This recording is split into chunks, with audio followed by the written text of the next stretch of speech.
run ahaantii ani ahaan dhibaatana waa iga soo gaadhay oo gaariyo badan baa laba gaariyaa la igaga qaatay maalin dhexdaas maraan wiil Soomaaliyeed horteeda lagu dhacaayo yaa madar booliis intay qabatay rabeen inay lacag ka dhacaan dalka Koonfur Afrika jaaliyada Soomaalida ee ku dhaqan waxay la kulmaan dhibaatooyin isugu jira dil iyo boob sida lokeeshomada ama meelaha remote area-ga warbixintan waxaan ku eegayaa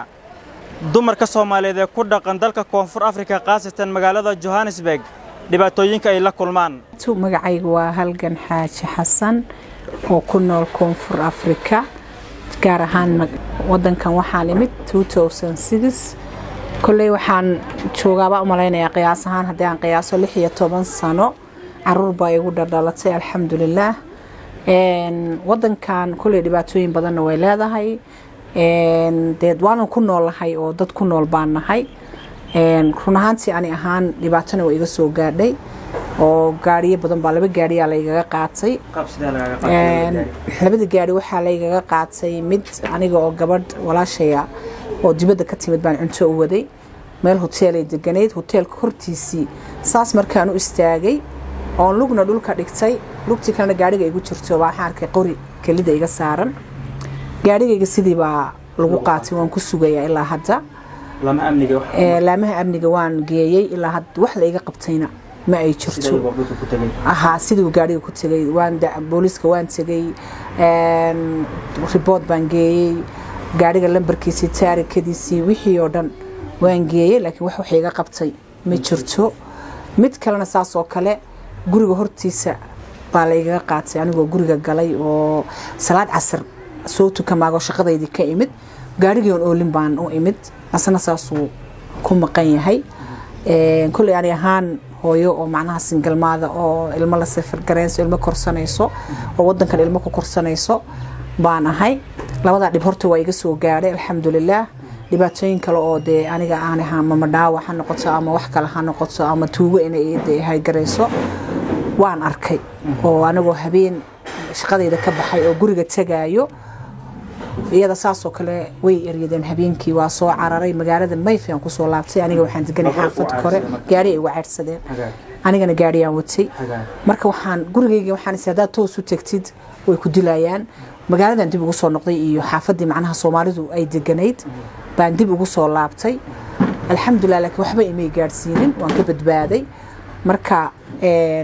walaalkay kulay South Africa xaaladeedu waa iska noocaas wiilal badan oo ila dhashay oo ilma adeernahay oo ehelkayga ah oo ku dhintay oo u taagnaana way jirtaa sida hadda wiil adeerkay dhalay oo kale asagoo markaa iga tagay oo adeeg buu watay Ramadaan bay ahayd maqaaxibaan waxyaan ku lahaa waqtiga iyada ah magaalo bii la yiraahdaan deganaa maqaaxidii wuxuu iga iibsaday sambusi iyo raashin markuu iga baxay malaha waxaan maleynayaa inuu iga maqnaa adiga 30 minutes markii ay soo waceen wiilasha igu dhaheen wiilkii waa meed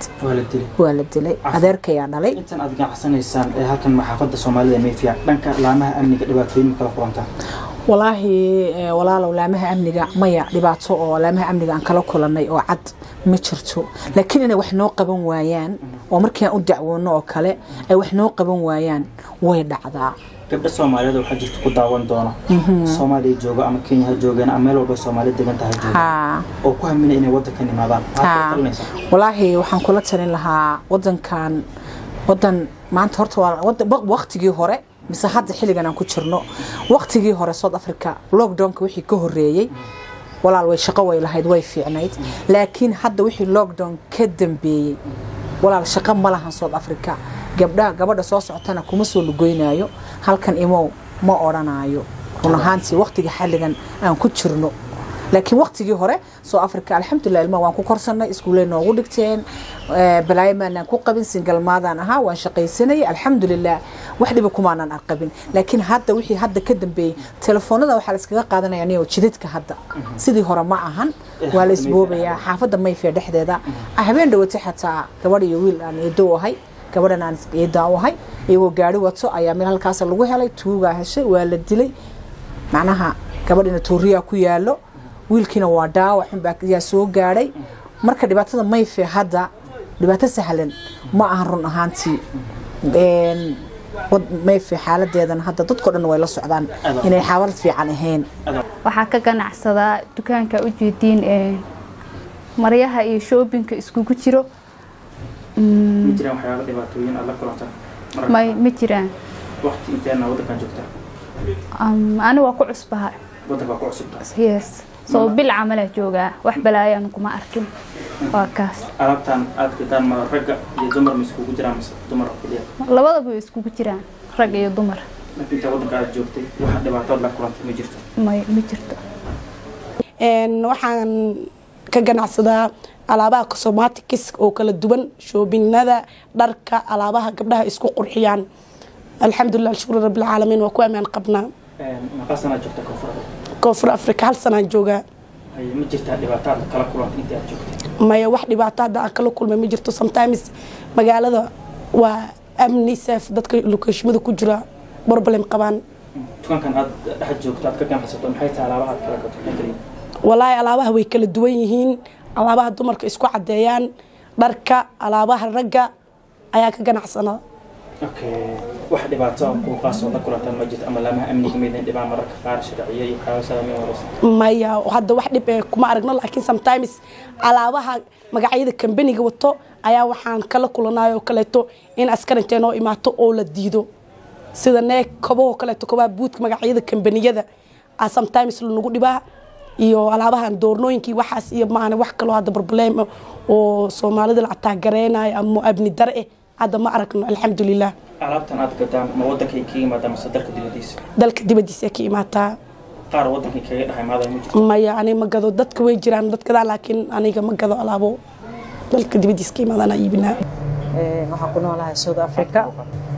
ma sha Allah wax dhiba kuma qabno waan ku shaqeysanaa meheradana ay furan alxamdulillah waxyaabaha qabato maxaa kamid ah waxaa kamid ah shaaxan sameeyaa kobashiinka cunnada kala duwan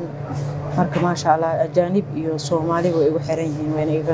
iga gataan ma jirtaa dhibaato aad la kulanto mararka qaar maadaama aan ognahay dalka koonfur Afrika inuu yahay dad aad u dhib badan oo dadka soo galootiga aad loogu dhibaateeyo maya magaalada wax hadda dhiba aniga aan kula kulmi jiro laakiin 2018kii wadaadka la iga dhaawacay location marka alxamdulillah hadana aad u ladan yahay dhibaatadaas bis aan ka tabanaya okay go'doonka gorma soo gashay waxa soo galay 2015 ha okay dadka wax ka gataan cuntada ka cunama Soomaali oo kaliya ma soo isku dhaxjay ma isku jiraan Soomaali iyo dad ajaanib oo isku jiraan laamaha amniga ama booliiska dhibaatooyin aad kala kulantaan ma jirtaa wax oo tooso hadda aniga ahaan aan kala kulma arkin laakiin maal dhaxdaas maraan wiil Soomaaliyeed horteeda lagu dhacaayo yaa madar booliis intay qabatay rabeen inay lacag ka dhacaan booliis tarabtay inay dhacaan ha xidhan keen jaakadu ku watay telefoonkiisa lacag 70 kun oo lacagtaan wadanka markii dambe waxaan ku dhahay inay ku dhacaan ay rabaan jaakada soo tuur jaakadu siibay wiil madow u dhiibay wiilka madowga markuu u dhiibay wiilka madowga xidhan soo celi jaakada intuu soo celin lahaa oo ayaga rabay inuu dhiibo ana dhaxda ka soo istaaga jaakadii aan ka dafay aan ka cararay lacagtii aan qaaday waan soo qariyay marka cararkii aan cararay way iga soo daba orday halkaas tunka uu gacantiisa iga dhuftay marka wiil Soomaaliyeed oo diris aan nahaa iga celiyeen wiilkii lacagtiisa sida ugu badbaadiyay ma sha Allah wuu soo laabtay wuu qaatay inuu mahad celiyo marka qof kasta oo Soomaali oo dhibaato markaas haysato waxa loo baahan yahay inaad caawisid oo Soomaalinimada u muujisid oo garab siisid marka dhamaan Soomaalida meef ku nool waddanka South Africa dhamaan waxa uu baaqaya qofka walaalkiis oo dhibaataysan inuu dhibaatada ku fiirin cadow markuu soo weeraro kale inta badan dhalinyarada Soomaalida ku dhaqan lokeeshimada dhibaatay la kulmaan si fiican waa la dhacaa waa la boobaa mararka qaar waa la dilaa si fiican maadaama warbixinta aan ku eegayno dhanka dumarka inta badan lokeeshimadan aadaan ka sameeyo warbixin sida camal balse warbixintan waxaan ku eegaynaa qaabka dumarka Soomaaliyeed u ganacsadaan dhibaatooyinka ay la kulmaan marka dumarka Soomaaliyeed ee ku dhaqan dalka koonfur Afrika ma jirtaa dhibaatooyin aad ogtahay la kulmaan hadda wallahi aniga ma ogi dhibaatada oo qof Soomaaliyeed oo dumar oo dhibaato ku dhacday aniga wali ma arkin laakiin inay jiraan waa laga yaabaa laakiin qof ani meesha iska mashquulsanahay maqaayadna waa iska ogtahay bisigeeda laakiin hadda waxa aniga hadda aan maqlo qof Soomaaliyeed oo gabar Soomaaliyeed oo dhibaato hadda ku dhacday wili maana maqlin ilaahay naga haayo waxaan ahay Cabdirashiid Xuseen Karaash raadiyaha iyo TV-ga Shabeelle xaafadda Soomaalida ee Mayfiya magaalada Johannesburg